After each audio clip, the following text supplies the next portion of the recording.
આપણે મંદિરમાં ભગવાનની સામું જોયા કરીએ તો એ આપણને જોતા હોય કોઈ દી?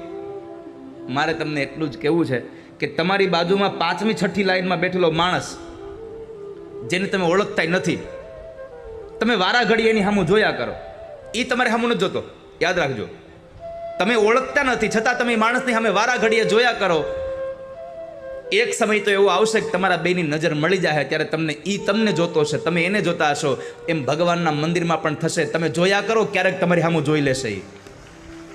તમે જોયા જ કરો એની સામે, ક્યારેક તમારી સામી નજર પડશે એની, અને એની નજર તમારા ઉપર પડશે ને એટલે આખી દુનિયાને તમારી ઉપર નજર નાખવી જ પડશે, એમાં હાલશે જ નહીં. જ્યારે ભગવાનની નજર તમારા ઉપર પડે, જ્યારે ઠાકોરજી તમારા ઉપર રાજી થાય. આપણી કહેવત છે કે માણા જો પાણી વાળવા બે તો દિવસમાં 1-2 વીઘા માંડ પલ્લે, પણ ઠાકોરજી રાજી થાય તો આખી નવખંડ ધરતી